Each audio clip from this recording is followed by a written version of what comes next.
বিসমিল্লাহির রহমানির রহিম। আজকের ক্লাসে class 7 English first paper unit 7 lesson 1 page 75 75 পৃষ্ঠায় অ্যাক্টিভিটি টাইম অর্থাৎ একটি টেবিল পূরণ করতে হবে। তুমি কোন সময় কি করো সেটা লিখতে হবে। চলো আমরা টেবিলটি পূরণ করে নেই।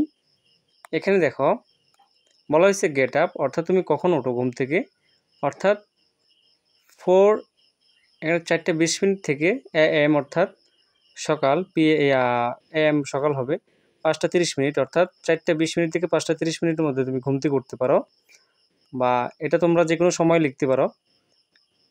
এই সময়ের মধ্যে যে কোনো একটা সময় তোমরা বেছে নিবে। এরপর গো জগিং, তোমরা কখন দৌড়াতে যাও সকালে অর্থাৎ 6টা AM। শহরের মানুষেরা 6টার দিকেই দৌড়ায়।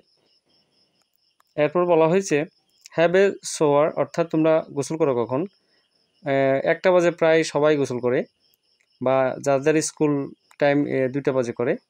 তো গেট ড্রেসড ফর স্কুল অর্থাৎ তোমরা কখন স্কুলের ড্রেস পরো।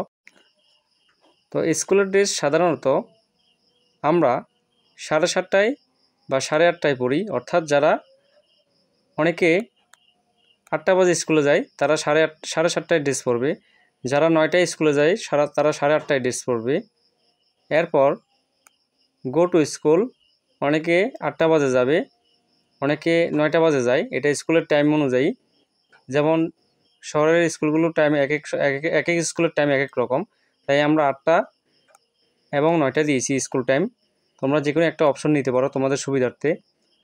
কাম হোম, শহরের স্কুলগুলো 1টা বাজে ছুটি হয়ে যায় অর্থাৎ 1টা বাজে ফিরে বাড়িতে। গ্রামের স্কুলগুলো প্রধানত 4টা বাজে ছাড়ে, বিকাল 4টা বাজে ছুটি হয়। হ্যাভ সাম লাইট ফুড অর্থাৎ কিছু খাবার, অর্থাৎ 7টা PM সন্ধ্যার পরে আমরা সাধারণ খাবার খেতে পারি 7টা বাজে। 9টা-10টা বাজে ভালো করে ভাত খেয়ে ঘুমাই মানুষ।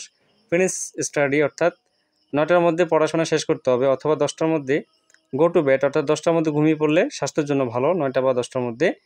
তো এটা হচ্ছে তোমাদের এই টেবিলটা হচ্ছে যে একটা বেস্ট টাইম নির্ধারণ করে তোমাদেরকে দেওয়া হয়েছে। আমরা পরবর্তী টেবিলটি পরবর্তী ক্লাসে দিব। পরবর্তী জি নাম্বার একটি শূন্যস্থান আছে, এটা আমরা পরবর্তী ক্লাসে দিয়ে দিব। আজকে এতটুকুই, ধন্যবাদ সকলকে।